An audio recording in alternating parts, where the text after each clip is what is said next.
Hey guys, Fonzie with DipYourCar.com, and today we are talking about microflakes. Microflakes, the tiny little metallic flakes that you can add into dip or paint if you want to get a metallic sparkle or that metallic flash that you're looking for. Now they sound pretty cool, but why if you reach out to Dip Your Car customer service, or you reach out to me, for example, directly on Instagram and you say, Fonzie, I want to dip my car and I want to use a gold microflake, tell me what products I should buy. The response you're going to get from everybody is, don't use microflakes with dip. I talk about it all the time. We've always suggested the same thing. Stick to pearls, stay away from microflakes. Today, I'm gonna show you why. Enjoy the video. So let's get right to it. What's the problem with using microflakes? Why do I always steer our customers away from using them? Well, in my opinion, there's two major challenges that you're gonna face. The first one, not that big of a deal. The second one, in my opinion, can be a deal breaker. Now the first challenge is when you're using microflakes, you envision this sparkly, crazy, magical finish. And a lot of that finish relies on the clarity and the gloss level of whatever coating you're using. And in my opinion, that satin or even semi-gloss finish that you can get when using Dip Pearl TopCoat, for example, as a DIY customer, it doesn't really produce the finish that you would normally expect when using a microflake. And one of the things I hate is when somebody has something in their mind, a vision for their vehicle, they go ahead and use our products and that vision doesn't really translate. I don't want people wasting money. I want them to have realistic expectations. Now we completely nail metallic finishes, matte finishes, satin finishes. We got it locked down, but I'll never oversell the product and tell someone they can get this factory looking, super high gloss finish right now anyway using our DIY products. And that super high gloss finish is kind of what you need to get microflakes to do what they want to do. However, if you want to use microflakes in a semi-gloss finish, it really shouldn't stop you. Where the deal breaker part comes in is microflake particle sizes are so much larger than the pearls that we use. What does that mean? That means when you lay them down, all those edges of the microflakes are going to stick up and you're going to create a texture. The only way to combat that texture is to put coat after coat of clear on top until you completely bury the microflake. Now, how many coats of clear do you need to bury the microflake? That's what we're gonna test for you guys today. I've got two large speed shapes. They've got black Plasti Dip bases on them right now. I've got two microflakes to play with. Now, size of microflake does play a role. So I've got two of the most common sizes here, 0.004 and 0.008. We're gonna put these down, then we're gonna put Dip Pearl TopCoat on top of them until they're completely buried. Then we'll talk about whether or not it's practical. Let's jump right in.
All right, guys, each one of our speed shapes has two coats of flake and they're totally dry right now.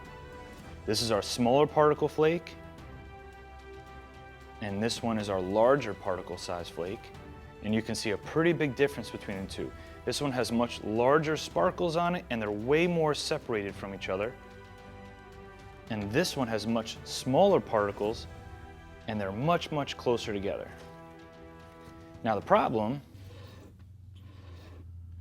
not sure if you can hear that. The surface of both feels just like sandpaper, and that's all of those metallic flake particles poking through our gloss layer. So obviously, you probably don't want your car to feel like sandpaper.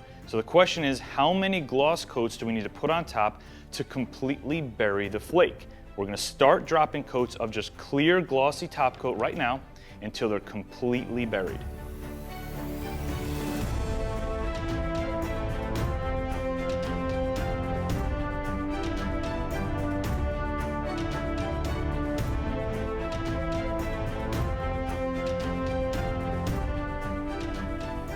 Okay, our first wet coat of clear only is dry. Not sure if you can hear that, but we absolutely still have a sandpaper finish. So excuse me while I start to stack on clear coats until they're completely buried. I will be right back. All right guys, the speed shapes are dry, the results are in. Here's what we're looking at. We needed 3 wet coats of glossy dip pearl top coat on top of the small particle microflake to completely bury that texture to where you cannot feel it at all anymore.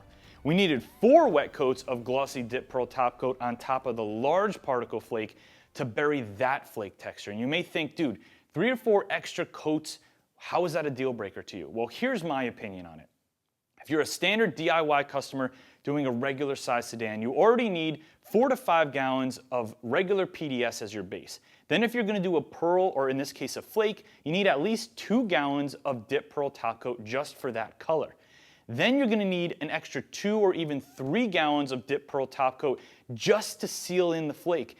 And in my opinion, that's just way too much money and way too much product, considering the end result it's not gonna be what you're looking for. And it's not our style to just be like, here dude, here's all the product that you need, it's a ton of money, this is logical, go for it. Because at the end of the day, if you're not happy with the purchase, if you're not happy with the end result, it's not gonna work out for anybody. That's not a long-term play for us as a business. We'd rather just steer you away from that to something that's a much more logical approach. It's affordable, and we know you're gonna get a great end result, like the Performance Series gallons. They're super easy to spray, and you're gonna get a great result basically every time if you follow instructions. And you may be looking at these video clips that we're showing going, dude, I don't know what you're talking about as far as the gloss and clarity.